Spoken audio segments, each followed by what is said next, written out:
Do you use a credit card, but still don't fully understand how it actually works?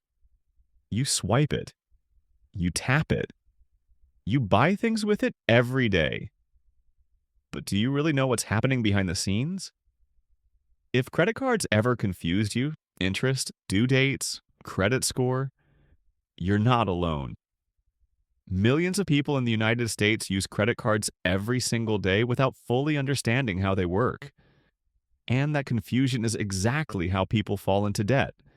So in this video, I'll break everything down step by step, using simple language and clear examples, so by the end, credit cards will finally make sense.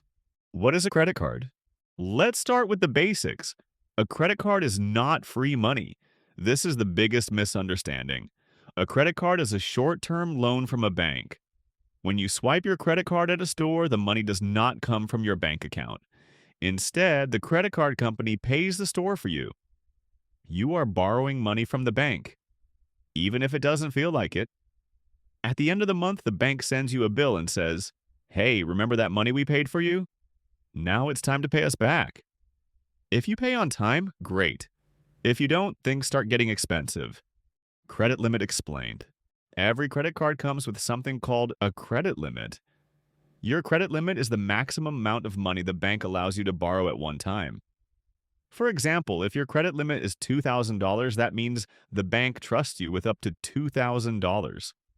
Once you reach that limit, your card will stop working. But here's something important. When you pay some of that balance back, your available credit increases again. So credit cards work like a revolving loan.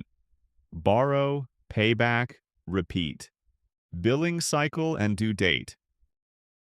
Credit cards don't demand money immediately. Instead, they work in monthly billing cycles. A billing cycle usually lasts about 30 days. During that time, you can keep spending using your credit card. At the end of the cycle, the bank adds up everything you spent and sends you a statement. This statement shows total balance, minimum payment, due date. The due date is extremely important. By that date, you must pay at least the minimum amount. Interest, APR, explained. If you don't pay the full balance, the bank starts charging interest.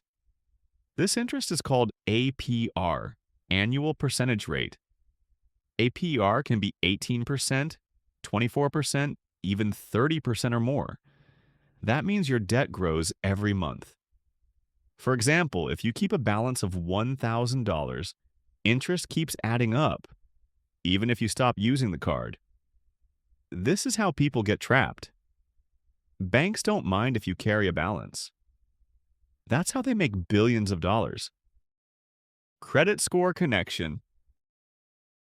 Everything you do with a credit card affects your credit score. Your credit score is like a financial reputation.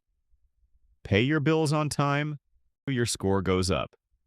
Miss payments, your score goes down. High balances hurt your score. Late payments hurt your score even more. A good credit score helps you get approved for loans, pay lower interest, rent apartments, sometimes even get jobs. So yes, the credit cards are powerful. Smart versus bad use. There are two types of credit card users. Smart users treat credit cards like debit cards. They only spend money they already have. They pay the full balance every month and avoid interest completely. Bad users treat credit cards like free money. They spend now and worry later. One habit builds freedom.